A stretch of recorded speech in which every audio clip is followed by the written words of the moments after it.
Friends, today let's see parts of the circle. You know circle, right? So what are the parts? So when I mark the center point, this is called center. What it is called? Center. So from center, any line if you are joining towards the end of the circle, it's called radius. Actually, I'm not using scale because I'm taking the video. So any line, it's not only one line, you can join here also. So here also. So any line, but it should touch the center and it's joined at the end point of the circle. It is called as radius.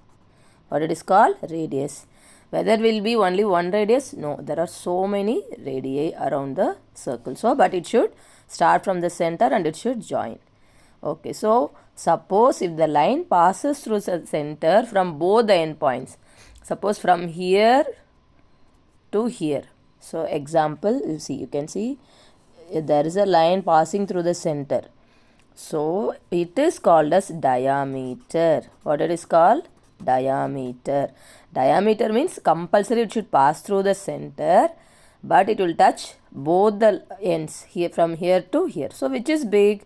Diameter or radius? Yes, diameter is big. But how many times? 2 times of radius, that is 2r equal to d. So diameter is equal to 2 times of radius. So radius means it will start from center and it will touch the end. Diameter, it will touch both the ends and it will pass through the center. Okay. So is there any other line? Yeah, there is one more line. Just it will not pass through center, but anywhere it will join. I am not using the scale. It's called chord. Okay. It will not pass through the center. Diameter means compulsory it should pass through the center.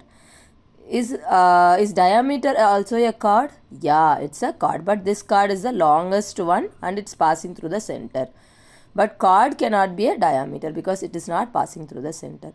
Okay, then any place like this alone if I am cutting, this is called as arc. What it is called? Arc. So you can give some name. Center you can give O, and A if I give, so OA will be radius. And suppose if I give P, POA is diameter. So like this you can. So this is 5th standard level alone. I have set the parts of the circle. So one more video I will say in detail about secant, segment, tangent, all the things. So let's recall. So what is the center point? The center point is called a center. And if any line joining from the center towards the end of the circle in any place, it forms a radius. If a line joining from both the ends and it's passing through the center, it is called diameter. So you can draw many diameters this side, but it should pass through the center. So 2 times of radius is equal to diameter. So any line without passing through the center, it's called as chord. So the curve part is called as arc. So thank you.